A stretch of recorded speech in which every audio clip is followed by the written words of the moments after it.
Hello everyone, मेरा नाम है Kartik Singh Rajput and welcome to my channel civil preparation 24/7।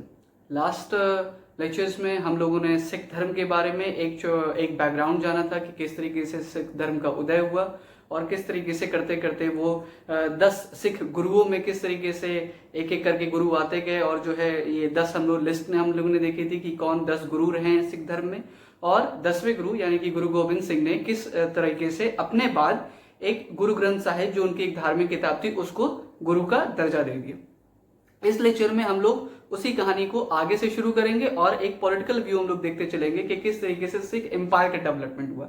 तो आइए शुरू करते हैं आज का लेक्चर। 1708 में गुरु गोविंद सिंह की मृत्यु हो जाती है। एक पठान मतलब पठान द्वारा किसी नांदेड़ में इनकी हत्या कर दी जाती है 1708 में। उसके बाद से 1708 के बाद से इनका एक तरीके से ये इस चीज को संभालता है कौन, इनके एक बड़े ही प्रिय शिष्य रहते हैं बंदा बहादुर सिंह। ये इनकी अगर थोड़ी सी बैकग्राउंड हम लोग जाने तो Banda Bahadur Singh was from Jammu and Kashmir. ये जम्मू एंड कश्मीर में पैदा हुए थे और 1708 से लेकर 1716 तक का सिख धर्म का बचाव करना और जो है चीजों को यूनाइट होकर लेके चलना, ये इनके मतलब उस पे था, मतलब इनके कंधों पे था। बंदा बहादुर सिंह को इनका एक ओरिजिनल नाम, जो कि ये जम्मू कश्मीर से मतलब बिलोंग करते थे, तो इनका एक ओरिजिनल नाम या बचपन का नाम था इनका लक्ष्मण देव, और इनको गुरु बख्श सिंह भी कहा जाता था। ये गुरु बख्श सिंह, इनको गुरु गोविंद सिंह ने ही प्यार से इनको बुलाते थे गुरु बख्श सिंह करके।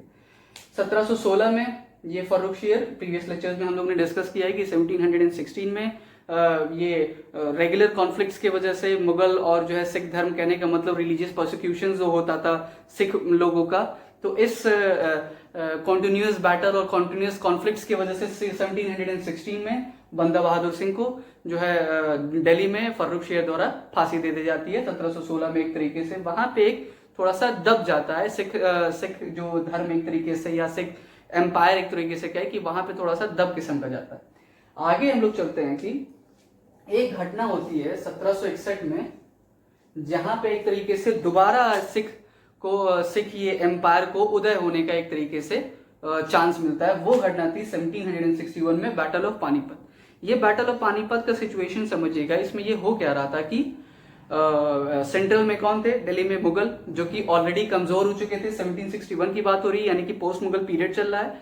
जो आने वाले हम लोगों ने पोस्ट मुगल पीरियड में इस चीज को डिस्कस किया था कि किस तरीके से जो औरंगजेब के आगे जो सक्सेसर्स आए वो किस तरीके के कमजोर रहे। तो 1761 में जो सेंट्रल इंडिया पार्ट था दिल्ली का, जो which was ruled by the Mughals, वो एक तरीके से कमजोर हो रहा था।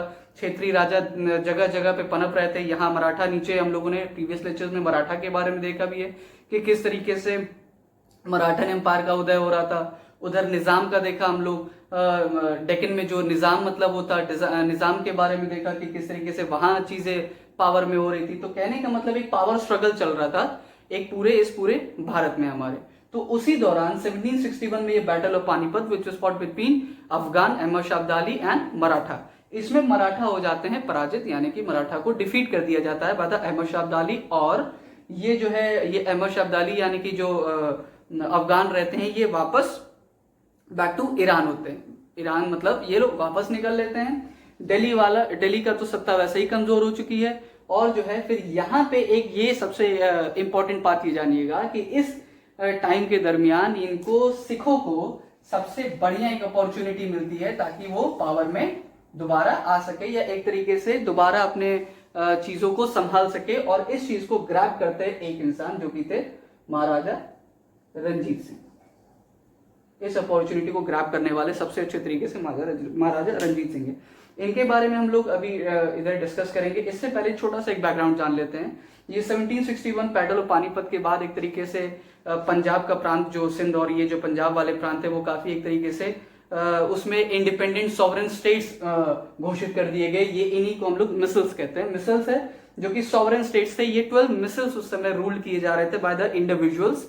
उसमें 2 मिसल हम लोग के बारे में थोड़ा सा चर्चा करेंगे। ये है एक भंगी मिसल है और एक सुकेर चक्का मिसल है।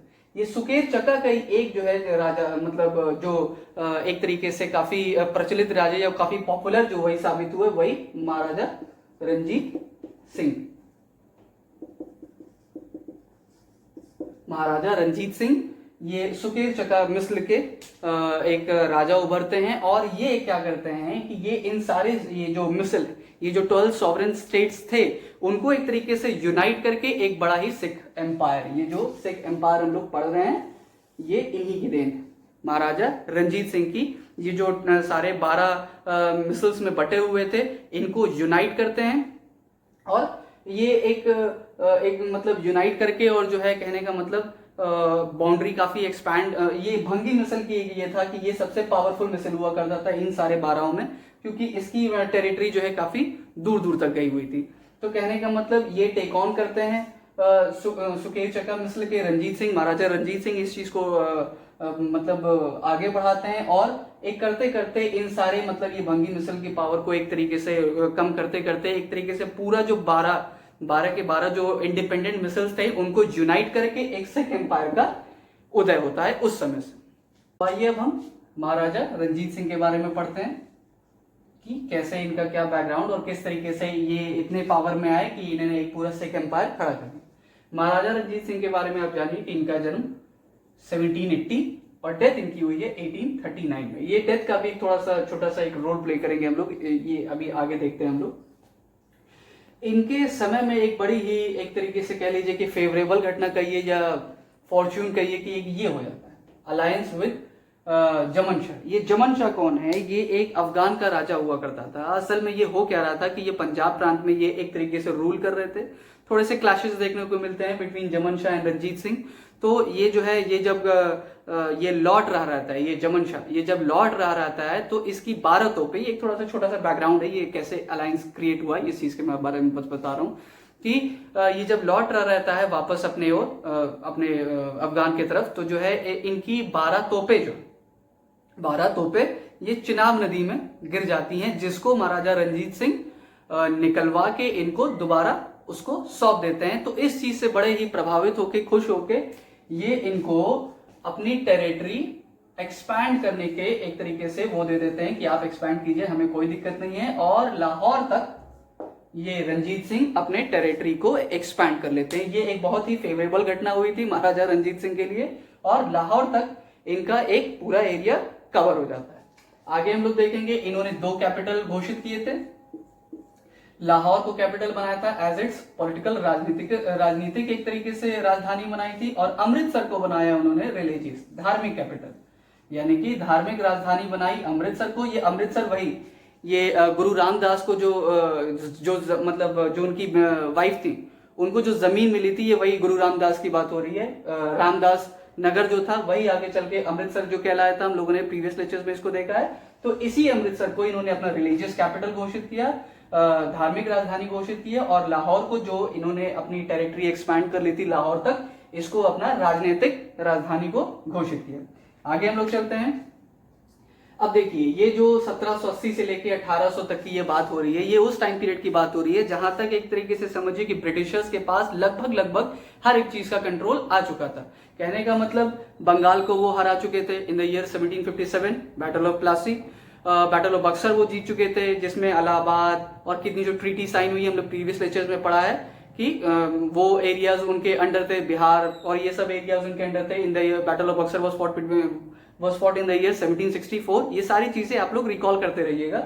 1764 में कहने का मतलब, और इसके बाद से ये जो मराठा हम लोगों ने अभी प्रीवियस लेक्चर्स में मराठा एम्पायर को डिस्कस किया कि इस तरीके से एंग्लो मराठा वॉर हुए, तो एक तरीके से ये समझ ली कि आधे से ज्यादा भारत ये ब्रिटिशर्स के एक तरीके से उसमें अंडर में जा चुका था, और इस समय तक ब्रिटिशर्स काफी पावरफुल हो चुके थे कि Britishers had controlled most parts of the country, इस समय तक काफी पावरफुल हो चुके थे। तो इस समय एक ट्रीटी आती है, treaty of Amritsar in the year 1809।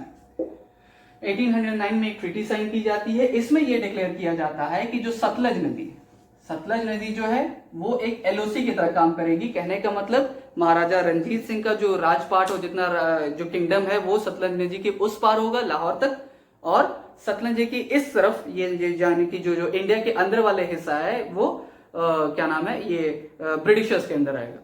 But हम लोग ये देखते हैं कि ये 1839 में ये जो डेथ की बात मैंने कही थी, छोटा सा इसका यही था कि 1839 में जब महाराजा रंजीत सिंह की मृत्यु होती है तो फिर उसके बाद से ब्रिटिशर्स एक तरीके से काफी और ज्यादा कंट्रोल एक्सरसाइज करने को चाहते हैं, क्योंकि इनके जो आगे आने वाले वंशज थे वो काफी कमजोर किस्म के थे, सक्सेसर्स काफी कमजोर थे। जिस तरीके से ये एक इस ट्रीटी को ये होल्ड नहीं करा पाए, ट्रीटी ऑफ अमृतसर को। ब्रिटिशर्स का मतलब ये मंसूबे होने लगे कि पूरा जो है उस एरिया को कब्जाया जाए, और उस चीज में वो कब्जाने में मतलब हो भी जाते हैं।